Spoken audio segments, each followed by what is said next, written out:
오늘은 좀 그 방언에 대해서 잠깐 말씀을 토대로 이야기를 하도록 하겠습니다.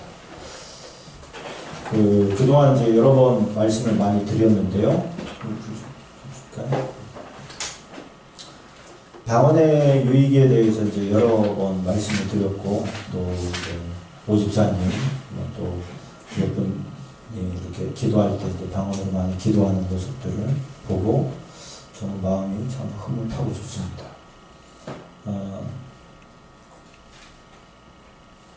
우리는 우리가 마땅히 빌 바를 알지 못하나 성령께서 말할 수 없는 탄식으로 우리를 위하여 친히 간구하시느니라, 그렇게 성령께서 말씀해 주십니다.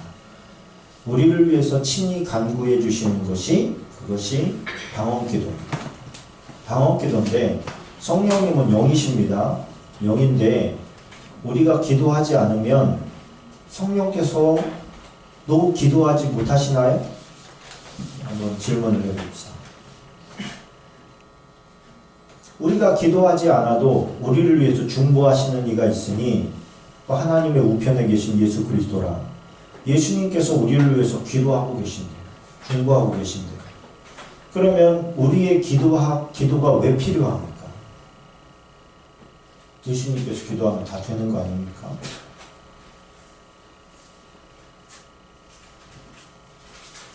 다니엘은 70년 만에 포로가 끝난다는 것을 말씀을 통해서 알게 됐습니다. 그때 하나님 앞에 기도했습니다. 하나님 70년 만에 꼭 그 약속을 지켜주세요. 그때 하나님께서 내가 그렇게 약속을 했다. 그렇다 할지라도 너희는 그것이 이루어지기를 기도해야 된다. 그렇게 또 말씀하셨어요. 그러면 우리는 우리나라 말로 이렇게 한국어로 방언을 하는 것과 성령의 고백으로 방언을 하는 것이 무슨 차이가 있느냐, 이거에 대해서 좀 알아야 됩니다. 그러니까 방언을 받지 못하는 분들은 방언이 아무런 유익이 없다, 이렇게 얘기를 해요. 왜 아무런 유익이 없다라고 얘기를 하냐면 한 번에 모든 게 확 바뀌지가 않아서. 방언 기도를 해도 별로 달라진 게 없는 것 같고, 우리나라 말로 해도 별로 달라진 게 없는 것 같은 거죠. 그러니까 알아듣지도 못하는 기도를 왜 하느냐, 그렇게 이야기하면서 오히려 방언 기도를 하는 사람들을 이상하게 보는, 미친 거다, 아니면 귀신 들렸다, 이렇게까지 이제 이야기하는 꽤 유명한 목사님도 제가 봤습니다. 몰라도 너무 모르는구나. 성경에 보면 이제 방언도 그치고 예언도 패하고, 그죠? 언제? 온전한 것이 올 때. 그 온전한 것이 올 때를 성경 66경, 정경이 이루어지는 시점으로 보는 학자들이 많습니다. 그렇게 되면 예언도 방언도 다 끝나는 건데 온전한 성경이 왔는데 너희들은 왜 아직도 그걸 하고 있냐, 이렇게 얘기를 하는 것이죠. 그러나 거기서 말하는 온전한 것이 온다는 것은 성경이 온다는 얘기가 아니라 하나님께서, 예수 그리스도께서 통치하시는 세계가 오실 때를 말하는 거예요. 그것을 갖다가 이제 그렇게 말하는 것이죠. 이성적으로 탁월한 사람들이 방언 받기가 참 어렵습니다. 힘듭니다. 그렇다고 해도 하나님 앞에 간절함을 가지고 소망하고 기도할 때 또 하나님께서 주시는 것을 알게 됩니다. 오늘 보니까요, 고린도전서 14장 18절을 같이 한번 읽어보겠습니다. 시작. 고린도전서 14장 18절입니다. 시작. 내가 너희 모든 사람보다 방언을 더 말함으로 하나님께 감사합니다. 자, 그러니까 이게 고린도전서, 고린도후서는 누가 기록했어요? 바울이 기록했어요. 바울이 뭐라고 하냐면 내가 다른 모든 사람보다 방언을 더 말함으로 하나님께 감사한다고 그랬어요. 그러니까 방언을 하는 일은 하나님 앞에 감사한 일입니다. 기본적으로요. 그런데 이 사도 바울이 뭐라고 얘기하냐면 14절에 이렇게 말합니다. 내가 만일 방언으로 기도하면 나의 영이 기도하거니와 나의 마음은 열매를 맺지 못하리라. 그러니까 또 배타적인 방언에 대해서 좋아하지 않는 사람들은 아니 열매도 맺지 못하는 방언을 왜 기도하냐. 그렇게 물고 늘어져요. 그러면 어떻게 할까? 15절에 보니까 내가 영으로 기도하고, 다시 말하면 내가 방언으로도 기도하고 마음으로도 기도하며, 내가 방언으로도 찬양하고 또 마음으로도 찬송하리라. 이해가 되시나요? 그러니까 의미 없는 것을 다른 사람보다 더 많이 할 이유가 뭐가 있어요? 의미가 없다면. 다시 말하면 바울의 그 엄청난 사역의 결실은 방언 기도로 말미암아 성취할 수 있었다, 이렇게 봐도 과언이 아닌 것이에요. 왜 그러냐면 성령께서 함께하지 않았다면 그 모든 일은 할 수 없었기 때문에 그렇습니다. 그러면 방언 기도하지 않는 사람들은 성령께서 함께하시지 않나요? 함께해요, 안 해요? 함께합니다. 함께합니다.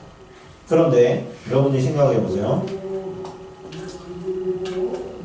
방언 기도라고 하십시다. 기도를 5분 하는 사람과 50분 하는 사람과 같아요, 틀려요? 뭔가 다를 거 아니에요? 그죠? 시간과 연관이 있어요, 없어요? 기도는 시간과 연관이 있다, 없다?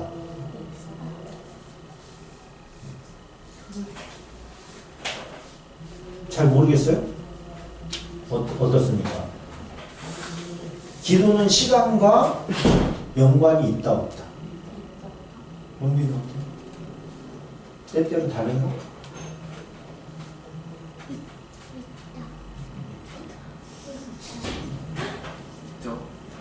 그러니까 자기 생각 얘기하지 말고 성경에서 빨리 이렇게 근거를 찾으세요. 예수님이 그렇죠.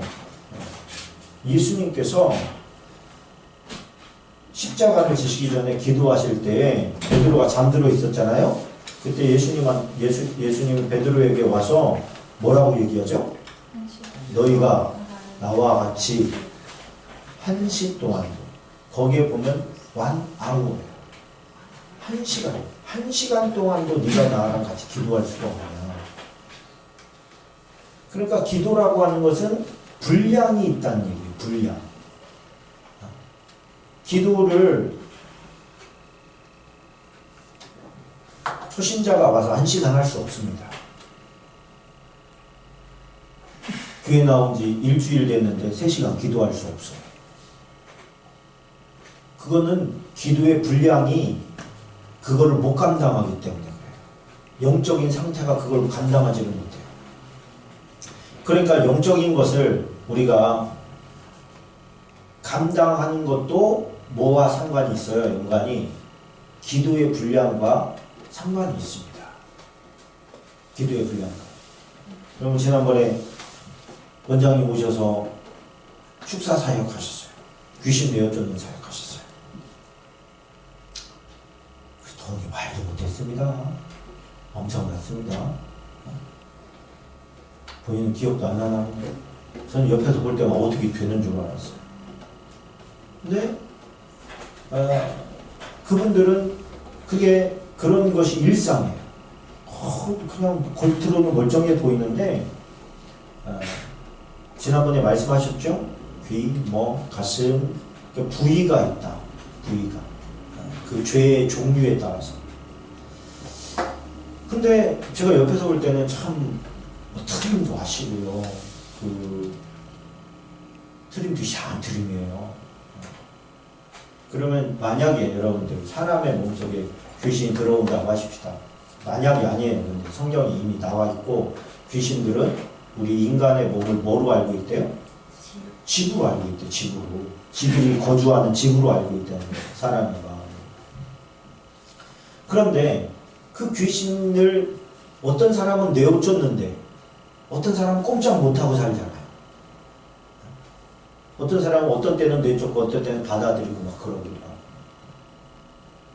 그러면 어떻게 귀신 그러면 벌벌벌벌 떠는 사람과 담대하게 귀신을 내어쫓는 사람이 같을 수가 있느냐는 거예요. 그 다를 수밖에 없죠. 누가 담대합니까? 내어쫓을 수 있는 사람이 담대하죠. 그럼 누가 내어쫓을 수 있어요? 신학자들은 이렇게 말합니다. 예수님을 믿는 사람이라면 누구나 내어쫓을 수 있습니다. 이렇게 얘기합니다. 그런데 그런 사역을 하는 사람들은 이렇게 얘기합니다. 기도가 아니면 나가지 않습니다. 근데 거기서의 기도는 귀신아 나가라가 아니에요. 거기서의 기도는 기도의 충만한 분량을 말하는 거예요.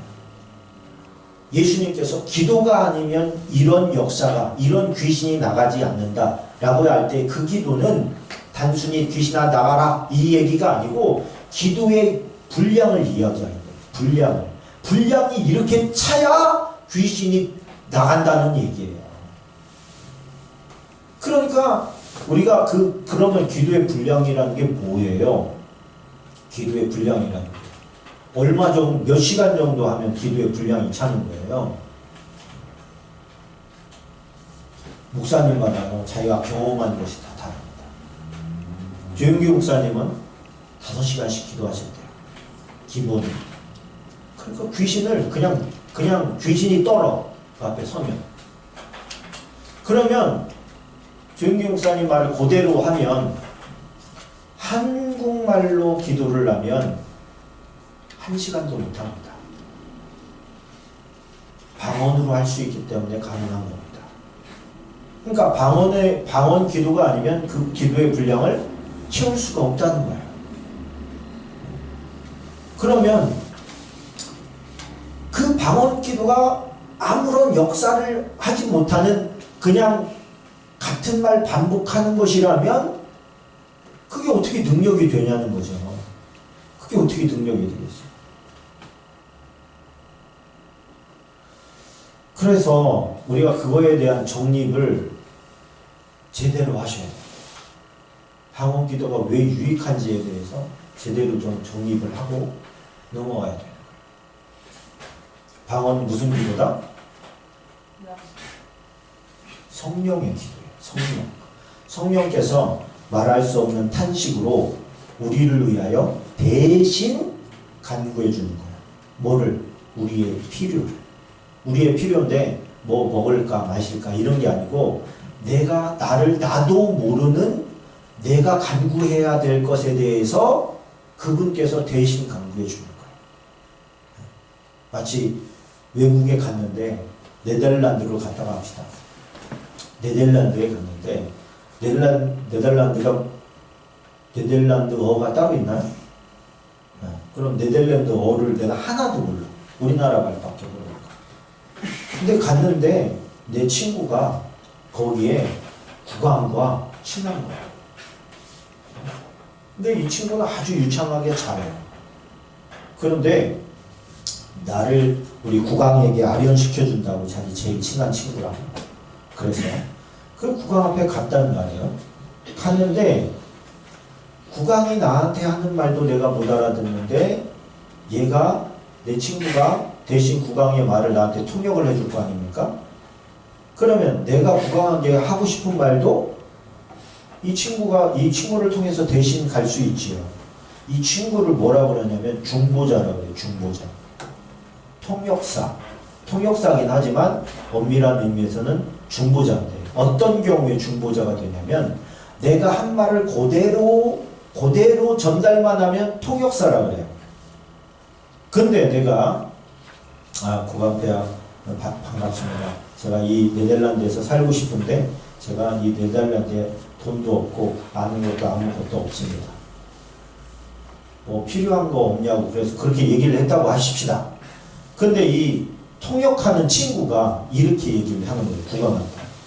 전하, 이 친구가 한국에서 고생을 아주 많이 한 친구입니다. 부모님 일찍 여의고 공부 힘들게 하고 정말 성실하게 살았지만 가난을 면치 못했어요. 근데 어떻게 살아보겠다고 이 네덜란드에 왔는데 어떻게 이렇게 저 때문에 구강까지 뵙게 됐습니다. 이 친구 본인은 집 밖에 필요한 게 없다고 하지만 사실 모든 게 필요합니다. 이 친구는 좋은 짝도 만나야 되고 그리고 공부도 계속해야 되고. 자, 그러면 이 사람이 볼 때는 제가 볼 때는 제가 알아들 수 있어요, 없어요? 없어요. 그런데 이 친구가 나를 볼 때 필요한 것들이 이 친구는 잔뜩 보일 거 아니에요. 근데 이 친구가 구강께 대신해서 얘기를 해주는 거예요. 근데 이 친구가 만약에 야, 내가 한 말을 간단한데 너 왜 이렇게 복잡하게 얘기하냐? 내가 알아듣지는 못하는 그 쓸데기 없는 얘기는 왜 하냐? 이렇게 얘기하면 돼요, 안 돼요? 우리가 지금 그 짓거리 하는 거예요. 성령께서 아버지께 탄식으로 나한테 진짜 필요한 것들을 알려주고 계신데 내가 알아듣지 못하니까 필요 없대.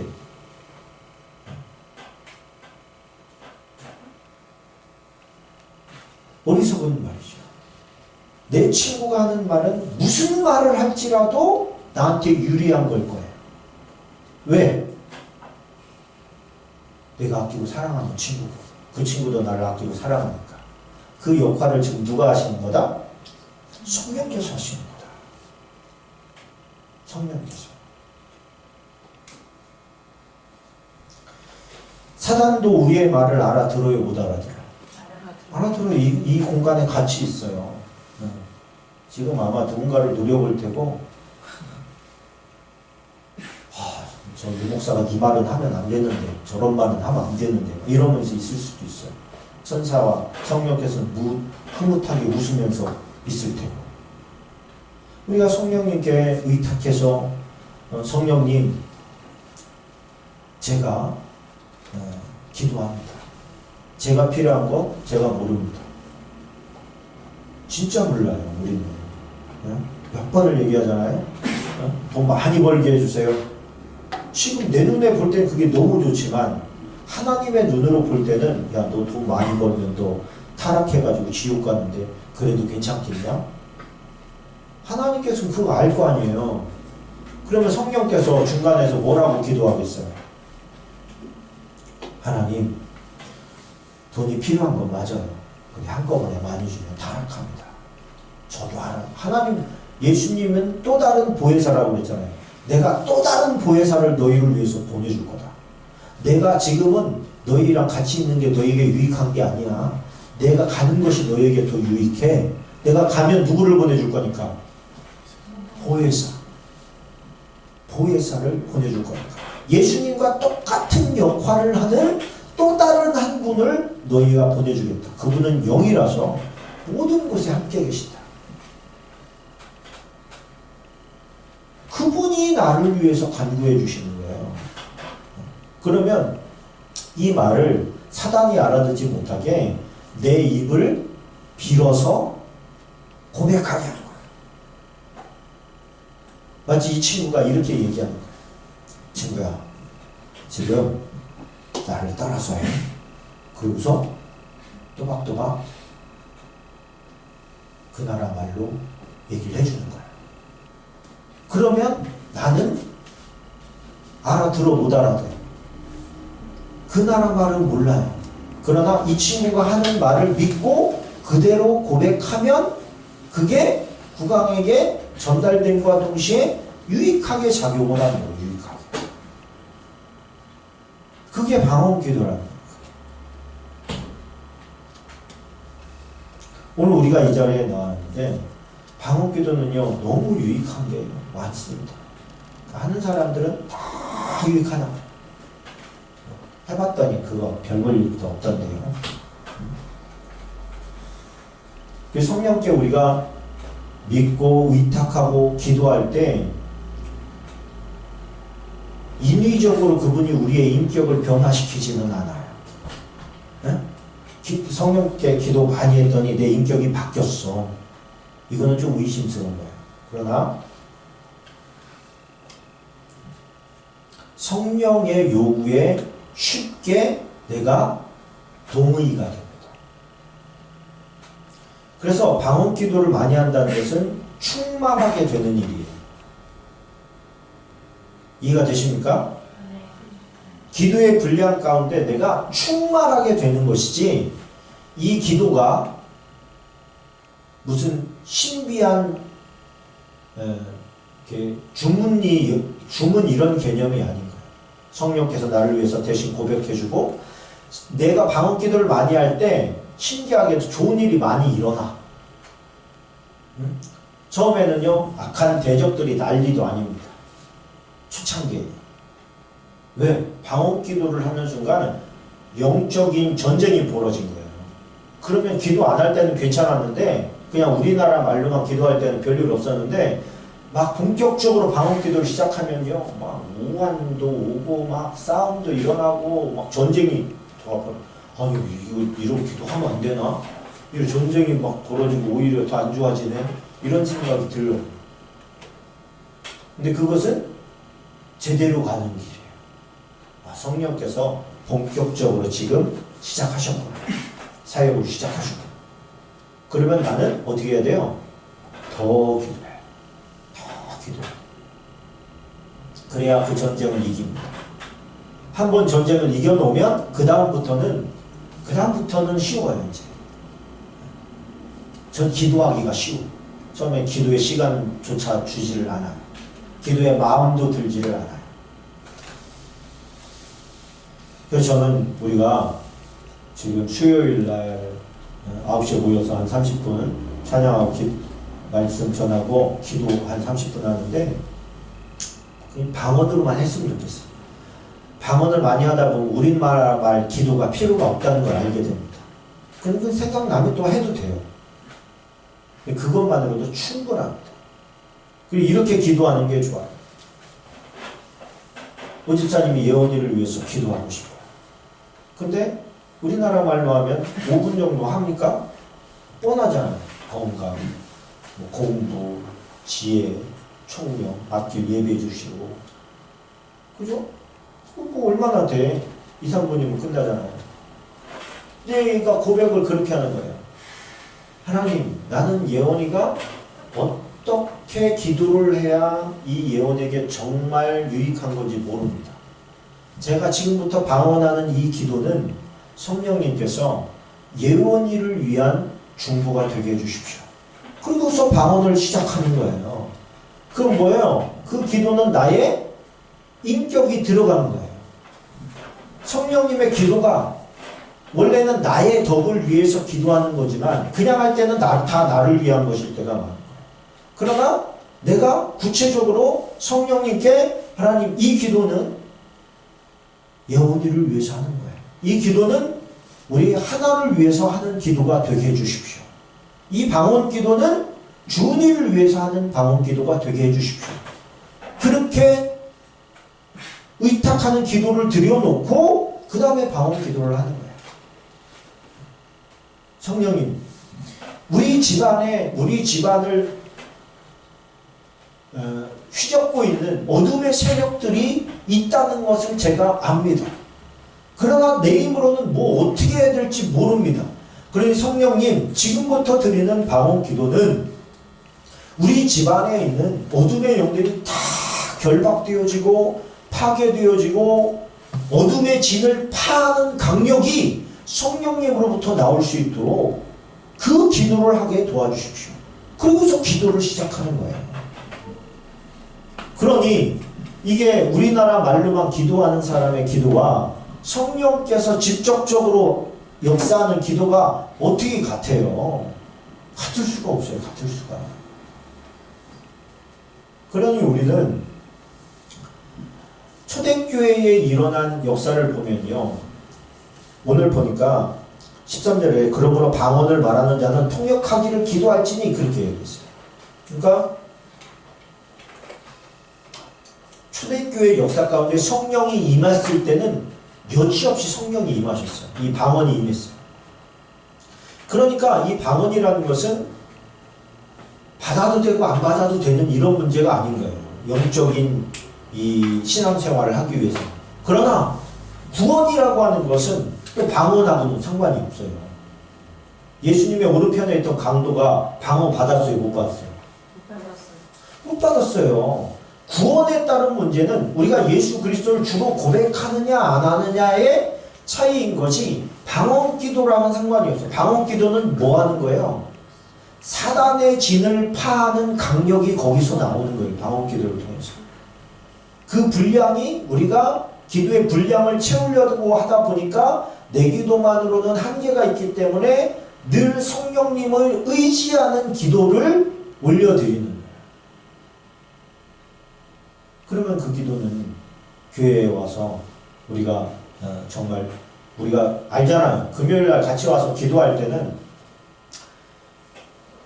같이 막 거기 그 안에서 방언으로 같이 기도하면 거기가 그냥 무슨 느낌인지 알죠? 한 불덩어리 같아요. 그냥 확 뭔가가 휘몰아쳐요. 성령께서 역사하시는 게 같이 막 마음이 뜨거우시고. 그래서 모여서 함께 기도하는 게 그렇게 중요합니다. 우리가 다른 요일은 그래도 흩어져서 개인별로 한다 할지라도 수요일, 금요일은 또 주일날 예배 끝나고 나서도 기도하려고 해요. 주일날 오후에 끝나고 나서 개별적으로 가시고 기도 마치면 가고 그냥 같이 기도하다가 제가 감정이 오면 안수도 하고 그렇게 해서 이 기도가 모여져서 타오르다. 그래서 정말 그 방언 기도하는 사람들이 딱 모이면 두려울 게 없어요. 우리 그 호산나 원장이 그런 말씀하시더라고요. 그때 오셨던 분들 있죠? 그분들 다 사역자들이세요. 그분들이 열댓 분이 딱 모이면 두려울 게 없는 거야. 그렇겠지요. 어디 사단이 와서 깝치겠어요. 다 박살나? 막 가는데. 그러니까 그분들이 함께 기도하고 함께 찬양하고 영광 누릴 때는 그냥 막 불덩어리인 거예요. 불덩어리. 우리 교회가 꿈꾸는 교회예요. 우리가 비록 몇 사람 되지는 않지만 저는 그런 얘기 드린 적 없습니다만은 여기에 보석들이 몰려있는 것처럼 알곡들이 몰려있다고 얘기를 합니다. 이게 내 기도 제목인데 너무 마음이 행복하더라고요. 기도의 전사들이 되기를 축원합니다. 기도의 전사들이 됐으면 좋겠어요. 다. 그래서 기도하러 가자. 막 이게 막 가슴 뛰게 만드는. 이적과 기적이 나타나. 그 공간에 오기만 해도 질병이 막 치료되고 문제가 해결되고 그런 응답이 막 오고 은사들이 막 부리듯 일어나는 그런 교회가 되기를 주님의 이름으로 축원합니다. 그래서 이런 좋은 어떤 도화선의 역할을 하시라고 오집사님에게 큰 목소리를 주신 것 같아요. 할렐루야. 오집사님 찬양하고 기도할 때는요 정말 그 힘이 있어요. 저는 너무 좋아. 그걸 예원이가 잘 받은 것 같아서 2배로 좋아. 기도의 전사들 위해서 여러분들이 가는 곳곳마다 어둠의 영들이 두려워 떠는 역사가 있게 되기를 주님의 이름으로 축원합니다. 우리 한번 기도하십시다. 기도할 때에